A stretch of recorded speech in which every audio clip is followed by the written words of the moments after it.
Boa noite, amados.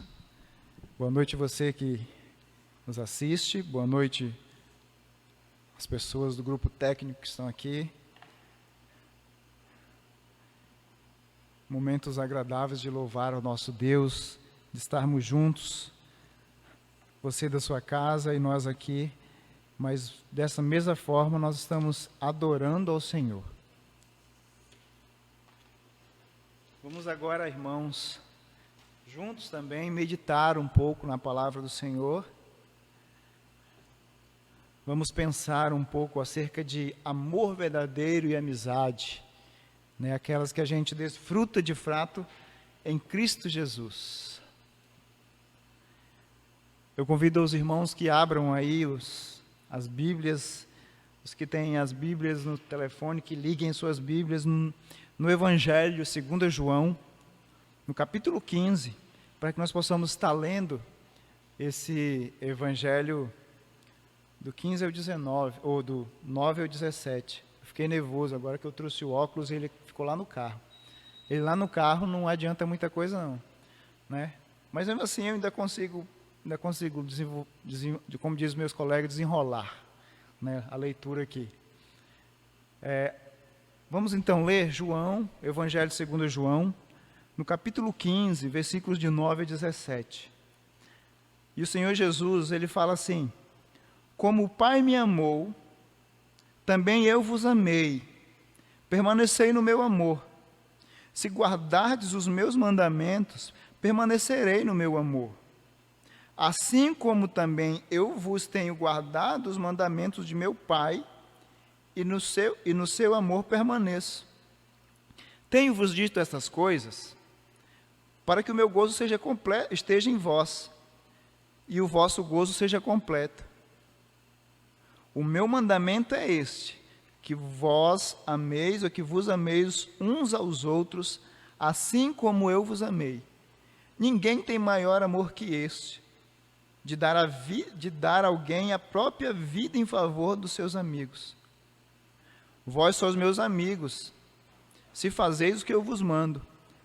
Já não vos chamo de servo, porque o servo não sabe. Porque o servo não sabe o que faz o seu senhor, mas tenho-vos chamado de amigos. Porque tudo quanto ouvi de meu Pai, vos tenho dado a conhecer. Não fostes vós que me escolhestes, a mim. Pelo contrário, eu vos escolhi a vós outros, designei para que vardes e dê bons frutos, e o vosso fruto permaneça, a fim de que tudo quanto pedires ao Pai em meu nome, Ele vos conceda. Isso vos mando, que ameis uns aos outros. Amém? Irmãos, essa passagem aqui, ela é muito marcante para nós entendermos esse momento, porque é o momento em que Jesus está fazendo um discurso próprio de despedida. No capítulo 13 de João, o Senhor Jesus, é aquele episódio que ele pega uma toalha, põe na sua cintura e passa a lavar os pés dos discípulos. Depois que ele lava os pés dos discípulos, ele se assenta, então passa a conversar com os discípulos, né? Prometendo um consolador, pedindo, entre outras coisas, que eles guardem as palavras do Senhor, que guardem os mandamentos, que guardem os preceitos, que olhem uns pelos outros. Então Jesus, ele está sentado e ele está fazendo algumas advertências. Aqueles que são filhos e já conversaram com pais, que já tiveram um encontro com o pai, num momento que o pai senta para aconselhar, sabe o quanto isso é marcante na vida de alguém, né? Sabe o quanto isso é edificante, o quanto isso faz crescer na vida de alguém. Então está ali o Senhor Jesus e os 12 sentados. E Jesus está ensinando para eles muitas coisas. E essa noite eu convido vocês para que junto comigo venham meditar sobre o amor e a amizade em Cristo Jesus. O Senhor Jesus fala assim, olha,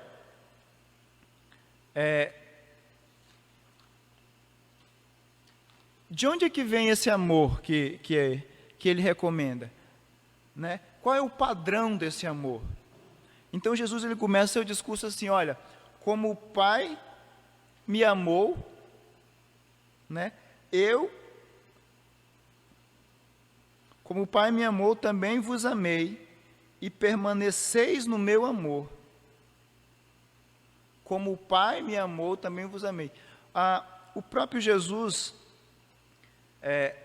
ele tem várias manifestações de Deus diante de Jesus, ou para Jesus, dizendo que Jesus é o Filho amado, em quem Deus se tinha prazer, em quem Deus sentia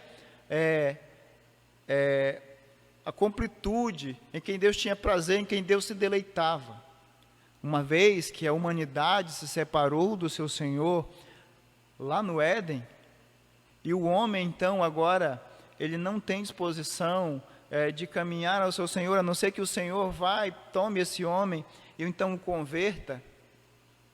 A gente vê toda a história bíblica, o Senhor lidando com a humanidade, e vez por outra, o Senhor, aquilo que a gente chama de antropomorfismo, fala que o Senhor se entristecia com o homem. Vem o próprio Filho de Deus, o próprio Jesus, aquele que, lá em Mateus, no capítulo 3, no versículo 16, quando João Batista está batizando Jesus, fala bem assim, esse é o meu Filho amado, em quem me comprazo. Em Mateus, no capítulo 17, no versículo 5, no episódio da transfiguração, o próprio Deus também vem e fala a mesma coisa. Este é o meu Filho amado, em quem me comprazo, em quem eu amo, em quem eu me deleito, em quem eu tenho prazer de ver. A gente vê assim, muitos pais falando assim, esse meu filho me dá gosto. Esse meu filho me dá gosto, eu amo. E Jesus fala bem assim, da mesma maneira que o meu Pai me ama, eu amo vocês. Da mesma maneira que meu Pai se declara aqui em mim, eu também amo vocês. E eu amo ao ponto de dar a vida por vocês, mas na frente ele vai falar. Né? Mas a gente está vendo, ultimamente, uma banalização dessa palavra, muita gente deturpa, ou até mesmo, eu não encontro satiriza o amor, dizendo que esse negócio é um sentimento ultrapassado, que já não tem mais cabimento, mas o próprio Senhor, pelo seu amor, manifesta a nós todos os dias. Nós vemos a presença do Senhor, nós que temos contato com o Senhor Jesus, e nós sabemos a dimensão e o tamanho do amor que o nosso Pai tem por nós. E muitas vezes as pessoas falam que amam ao Senhor, que amam a Jesus, que amam as coisas de Deus. Mas como é de fato que eu demonstro o amor apenas de boca? Será que a minha vida manifesta o amor que eu tenho pelo meu Senhor apenas quando eu venho à igreja, fecho os olhos e ergo as mãos e canto, Paizinho, eu te amo, eu te amo? E quando eu saio lá para fora, a minha vida não condiz nada com o que a palavra do Senhor diz? Não, pelo contrário, o Senhor Jesus fala bem assim, olha, no versículo 10, se vocês guardarem os meus mandamentos, vocês permanecem no meu amor, assim como também eu tenho guardado o mandamento dos meus pais, os mandamentos do meu Pai. Então a nossa relação, ou a relação de amor que nós temos com Deus, né, é essa de obediência. Como é que eu demonstro o amor que eu tenho pelo meu Senhor? É quando eu sou um filho que obedece. É quando eu sou um filho que o Senhor olhar para mim e fala, este meu filho me dá prazer. Esse meu filho é um filho em quem eu me deleito. Apesar dele ser imperfeito, ele busca ao máximo viver as minhas ordens, viver a minha vontade.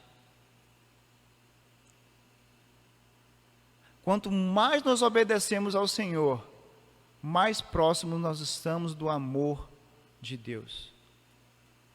De forma que esse amor que vem de Deus está expresso, implícito nas ordens dele, nos mandamentos dele, na palavra dele. Então, se você é alguém que satisfaz o Senhor, se você é alguém que ama o Senhor, consequentemente você é alguém que obedece às leis do Senhor, né? E qual é a consequência dessa obediência? O que isso traz? O que isso implica em nós? Será que um relacionamento que a gente não entende muito bem, porque a gente tem que obedecer às ordens dele para que a gente possa amá-lo? A gente, quando está falando de amor, de outros tipos de amor, como a gente costuma falar na linguagem grega, do amor fíleo, né, ou do amor horizontal, de irmão para irmão, ou mesmo do amor eros, que é o amor do homem para com a mulher, da mulher para com o homem. Nesse relacionamento, muitas vezes não cabe esse princípio, né, de a um obedecer ao outro, mas na verdade um se entrega ao outro e os dois mutuamente seguem sua vida. Mas no relacionamento com Jesus, fala que a gente tem que obedecer, então a consequência disso é uma alegria completa,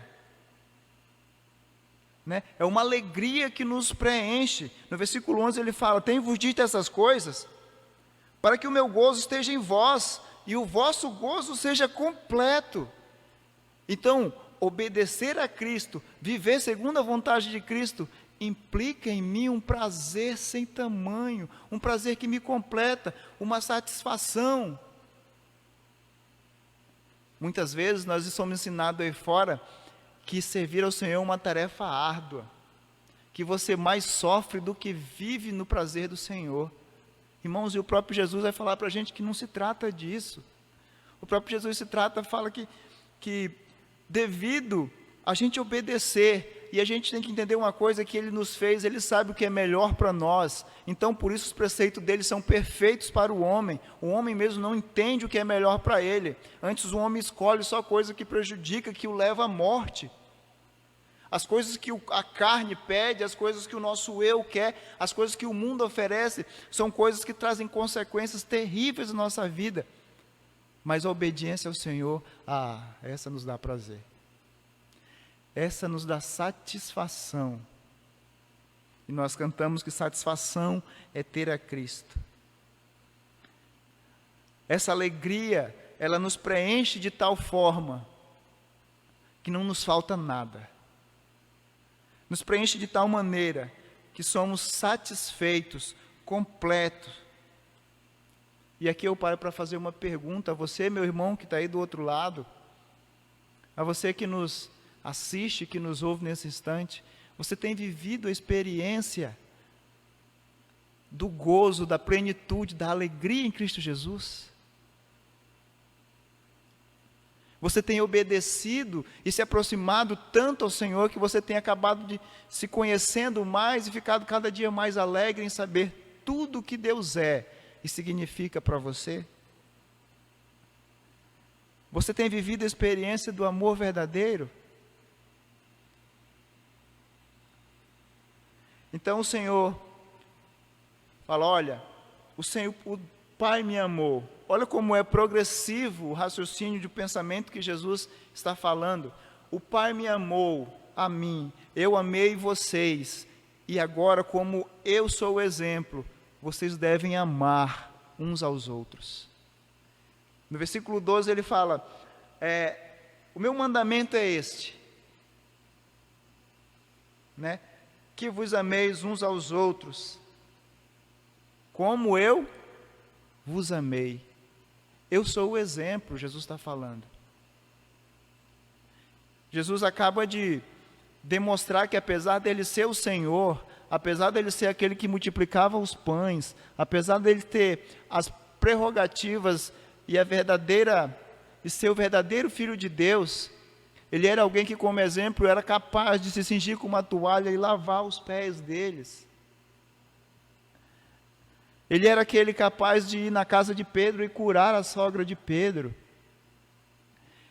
Ele era capaz de passar em um cobrador de impostos, que era um homem justo, que tomava dos outros aquilo que não era seu, e dizer: me segue, no caso de Mateus.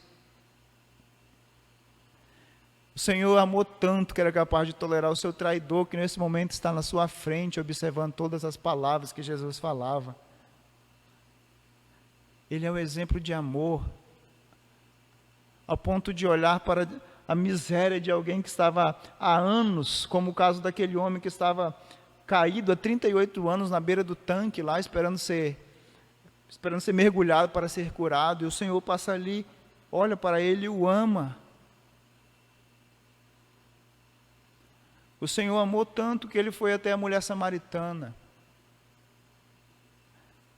Ele é o exemplo. E ele cita uma parábola que é muito marcante na vida dos discípulos, que é a parábola do bom samaritano. Um samaritano e um judeu, eles eram adversários de fato. E o Senhor usa exemplos de um religioso, de um sacerdote, de um levita, mas é um samaritano quem socorre, quem demonstra amor. Então o Senhor fala bem assim: quem é o teu próximo? É aquele que demonstra amor para com você, né? Então o amor que reflete entre nós é um amor que reflete o nosso relacionamento entre nós e Jesus Cristo. O amor que eu tenho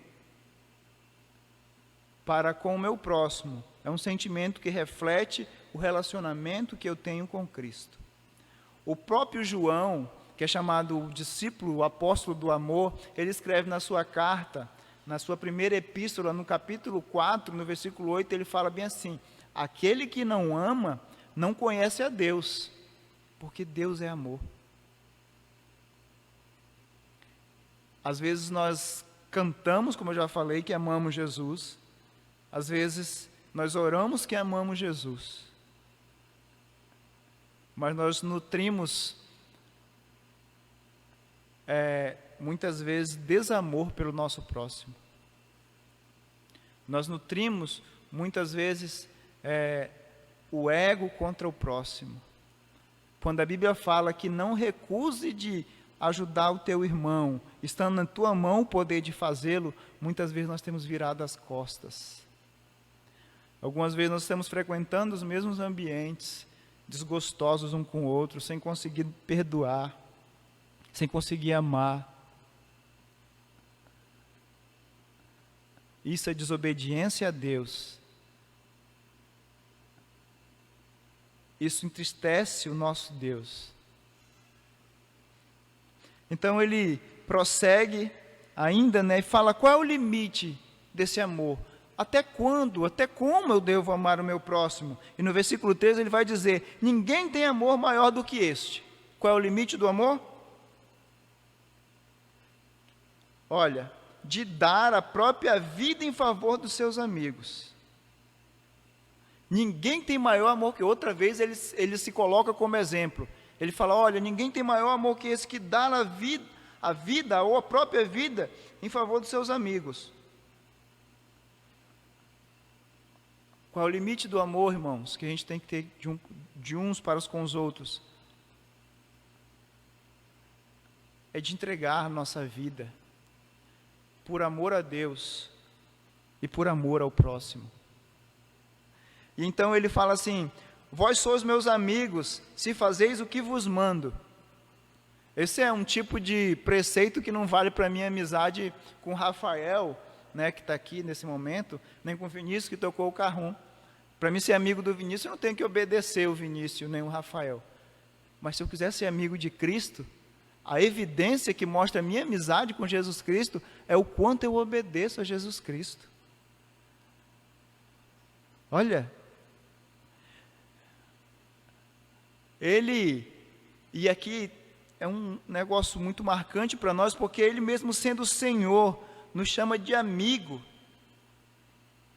Ele sendo nosso Senhor, homem perfeito, Deus perfeito, ele para diante daqueles 12 discípulos e fala: olha, vocês agora são meus amigos, porque vocês conhecem o que eu conheço, vocês sabem o que eu sei, e isso implica em vocês em privilégio, mas também em responsabilidade. Ele fala que não vos chamo mais de servos, porque o servo não sabe o que o seu Senhor faz, mas eu tenho vos chamado de amigo, né? Eu tenho vos chamado de amigos, porque tudo quanto ouvi de meu Pai vos tenho dado a conhecer. Essa amizade baseada na doação da vida, ela também é baseada, esse relacionamento é baseado no conhecimento que o Senhor manifesta para nós. Essa amizade, né? Como amigo, ele nos revelou a sua obra magistral, né? Como amigo dos discípulos, ele mostrou para os discípulos a obra que viria. Como eu já falei, esse privilégio de conhecer a obra de Cristo, conhecer a Cristo, de dizermos que somos amigos de Cristo, que nós amamos o nosso Cristo, ele reflete de maneira verdadeira também na responsabilidade que nós temos diante de Deus. Lembra que ele fala que a quem muito foi dado, muito será cobrado? Algumas vezes nós absorvemos tanta coisa, sabemos de tanta coisa e somos tão omissos na propagação através de nossas vidas do Evangelho.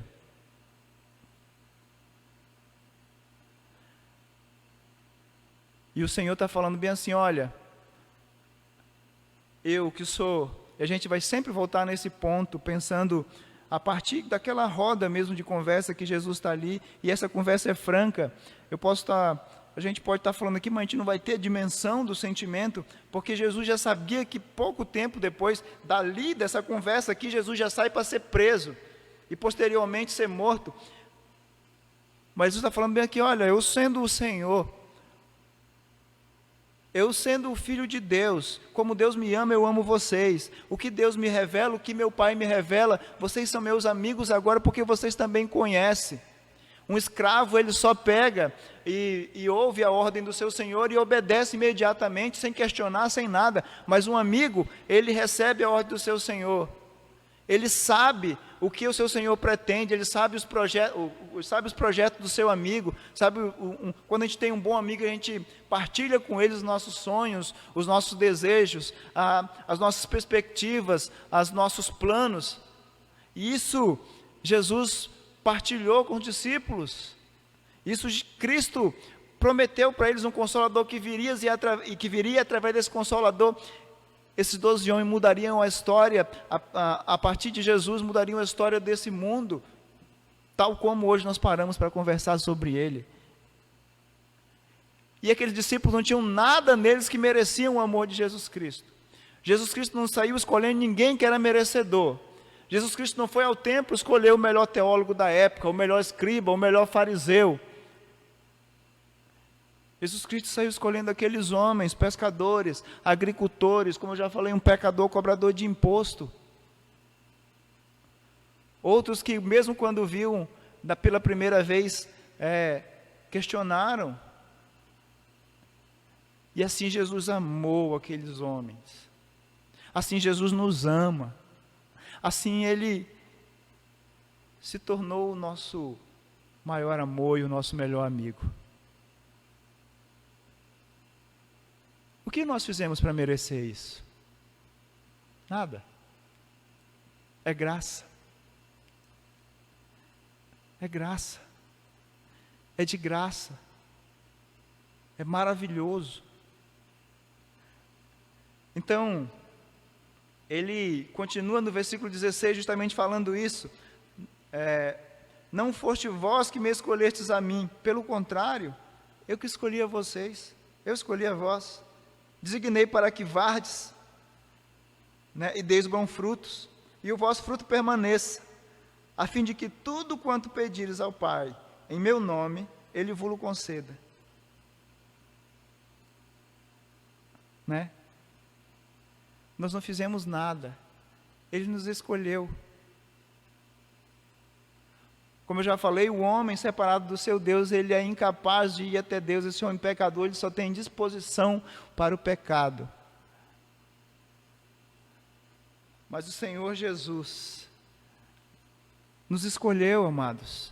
Ele me escolheu a mim e escolheu a você, para que nós possamos viver tudo quanto Ele disse antes, a obediência a Jesus Cristo, desfrutar do gozo que Ele tem para nós, desfrutar da amizade. Nós cantamos um hino que fala que não existe nada melhor do que ser amigo de Deus, caminhar seguro na luz e desfrutar do seu amor, ter a paz no coração, viver sempre em comunhão e assim perceber a grandeza e o poder de Jesus.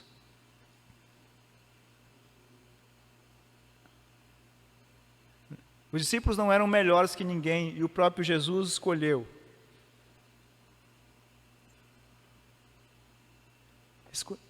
Escolheu para quê? O que esse amor e essa amizade com Cristo reflete em nós?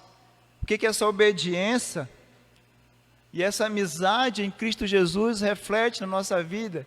Lembrando que nós estamos parados para falar de amor e amizade verdadeira. Ele fala: olha, eu escolhi vocês. Eu escolhi você que está aí do outro lado. Eu escolhi você para que você vá e para que você dê bons frutos.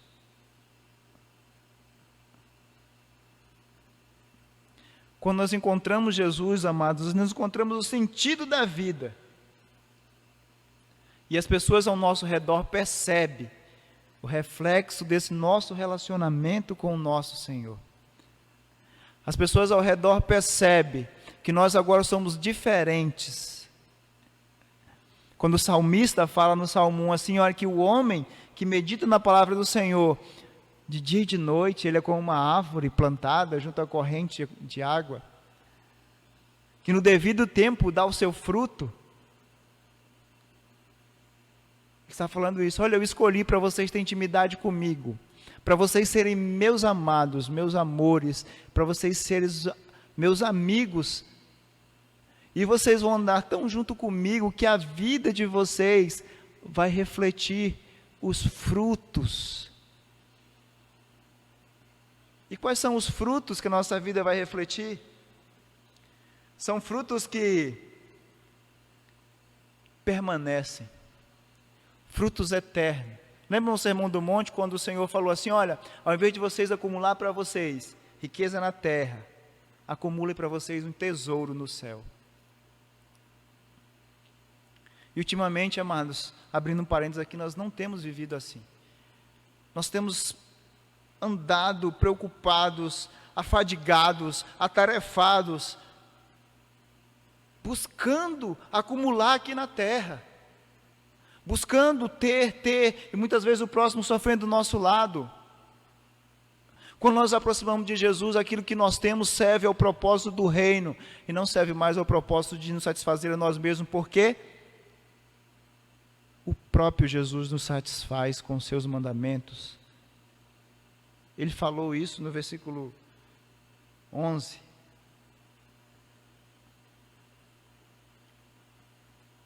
Quanto mais nós morremos para nós mesmos, quanto mais nós nos importamos com nós mesmos, quanto mais nos importamos com o reino de Deus, mais nós produzimos frutos. E quanto maior, ou mais próximo, o nosso relacionamento com Deus, e quanto mais nós temos a sensibilidade e a percepção de quem é Deus, do seu amor por nós, dos seus mandamentos, do que realmente importa, mais a gente vai pedir ao Senhor coisas ou bênçãos que Ele vai nos dar. Porque o homem contaminado ou dirigido por si mesmo, por mais que frequente uma religião, é como Tiago fala no capítulo 4 de Tiago, fala bem assim: olha, vocês pedem e o Senhor não responde. Por quê? Porque vocês pedem para satisfazer o ego de vocês.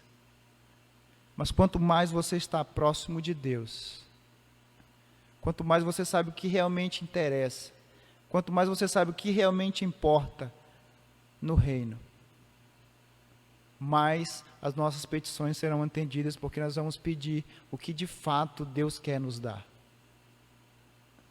E essa amizade e amor refletem nisso, nos frutos e nas bênçãos que o Senhor tem para nos dar.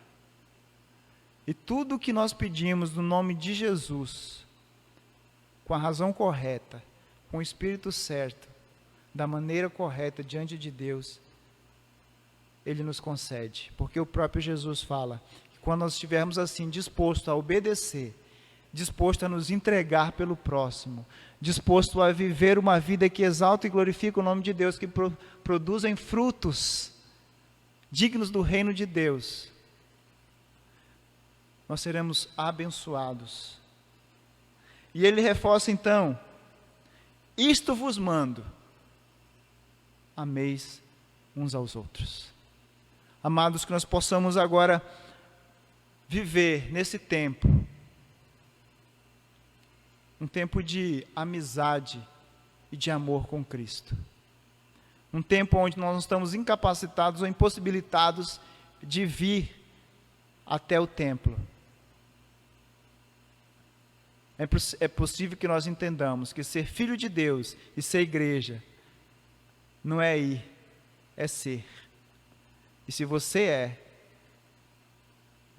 ama o seu Senhor, desfruta de intimidade e amizade com Ele, busca as coisas do reino, consequentemente, o nosso Deus, através de Cristo Jesus, nos abençoa. E nós vamos amar o nosso próximo. O mandamento não é novo, ele é bem antigo. Mas ele precisa ser relembrado ao nosso coração todos os dias. Que o Deus dos céus nos abençoe. Que o Deus dos céus nos escolha, nos chame, nos atraia para Ele, ao ponto de querermos viver uma vida que exalte e glorifique o nome do Senhor. Vamos orar ao Senhor? Eu convido a você que está em casa, que deixe as outras vozes ao seu redor se calar, que você baixe sua fronte, que você pense agora no seu relacionamento, como está com o Senhor, que você pense como você tem vivido sua vida diante de Deus, que você pense como você tem vivido sua vida com o próximo. E que você derrame seu coração diante do Senhor. Que você abra agora, não só a sua boca, mas que você abra o seu coração. Senhor Deus, nós somos pequenininhos, somos como aqueles 12 homens, muitas vezes com esperanças que não condiz com o que o Senhor tem para nós, muitas vezes com pensamentos ainda, o Pai, de nossa natureza errado, muitas vezes distante do ideal, mas nós sabemos que o Senhor tem misericórdia, que o Senhor tem amor, que o Senhor tem graça. E eu peço ao Senhor, pela vida dos meus irmãos e pela minha vida, que o Senhor nos dê um momento ou uma vida de intimidade, que desfrute do Teu amor. Que nós possamos refletir, ó Pai, o Teu amor cada dia de nossa vida. Que nós possamos refletir o nosso amor na relação com o Senhor, na obediência ao Senhor. Que nós possamos refletir o nosso amor na relação com o Senhor, na relação com o próximo, entregando, ó Pai, nossas vidas para servir ao propósito do Senhor na vida dos meus irmãos, na vida da minha família, na vida dos meus filhos, na vida dos meus parentes, irmãos, irmãs de sangue, na vida dos meus irmãos de igreja, mas também na vida, ó Pai, daquele que não te conhece ainda. Que ele perceba em mim e nos meus irmãos os frutos do Senhor, as bênçãos do Senhor. Que o Senhor dê em nós um coração, Senhor Jesus, que tenha os olhos voltados para aquilo que é essencial, a glória do Teu reino, para que nós possamos ter nossas orações respondidas diante do Senhor. Que o Senhor transforme, ó Pai, o nosso coração de tal maneira, ó Pai, que mesmo nesse tempo que nós não frequentamos o templo, que a nossa rua, que a nossa família, que o nosso bairro perceba, através da vida dos Teus filhos, que Ele é amigo e ama o Senhor. Que o Senhor seja glorificado em tudo e em todos. Em nome de Jesus eu oro. Amém, meu Deus. Boa noite, amados. Fiquem com Deus. Que o Senhor abençoe e dê uma semana abençoada a cada um dos meus irmãos.